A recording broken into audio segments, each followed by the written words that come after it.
उपकूल समाचार आसुछि लघुचाप रुहंतु सतर्क। एही सबु जिल्ला रे हेबो बिजुली घड़घड़ियो सह भीषण वर्षा। उपस्थापक शेखर दास। आसुछि शक्तिशाली लघुचाप एनै आजिठारु वर्षा परिमाण वृद्धि पाइबो। तेबे आसंतु जानिबा पाणीपाग विभाग आज केउ जिल्ला को वर्षा सह बिजुली घड़घड़ी नै सतर्कता जारी करिछि। दशहरा को भिजाइबो वर्षा किंतु बड़ वर्षा नाही, स्वल्परु मध्यम परिमाणर वर्षा होई पारे। अष्टमी बा 30 तारिख रे दक्षिण उपकूल और आभ्यंतरीण दक्षिण रे स्वल्परु मध्यम वर्षा होई पारे।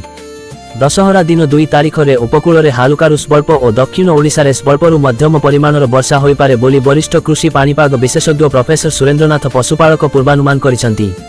तांको आकलन अनुसार बांग्लादेश और संलग्न उत्तर बंगोपसागर रे सृष्टि होइतिबा लघुचाप दुर्बल रहिछि। 24 और 25 तारिख रे ओडिशा उपकूल ठारु दूर रे एही लघुचाप रहिबो।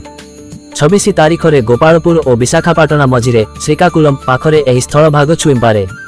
30 तारिख रे ओडिशा संलग्न उत्तर पश्चिम बंगोपसागर रे आउ एक लघुचाप सृष्टि हेबो।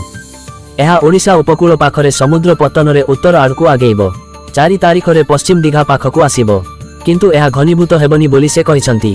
आज पश्चिम ओडिशा रे स्वल्परु मध्यम और अन्य स्थान रे 20 मिलीमीटर पर्यंत वर्षा होई पारे।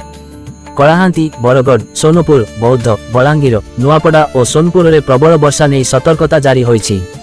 आसंताकाली वर्षा विभिन्न स्थान रे 20 मिलीमीटर रु कम होई पारे एवं 25 तारिख रे मालकानगिरी और कोरापुट रे अति प्रबल वर्षा हेबा सहित रायगड़ा, नवरंगपुर, कलाहांती और कंधमाल रे घघड़ी सह वर्षा नै आशंका रहिछि।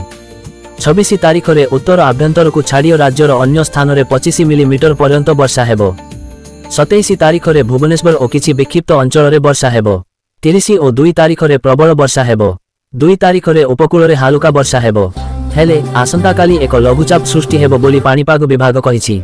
उत्तर पश्चिम और दक्षिण ओडिशा उपकूल संलग्न पश्चिम केंद्रीय बंगोपसागर रे एही लघुचाप सृष्टि हेबो। 26 तारिख बेलकू एहा अवपातर रूप नेबो रे दक्षिण ओडिशा उपकूल अतिक्रम करिबो।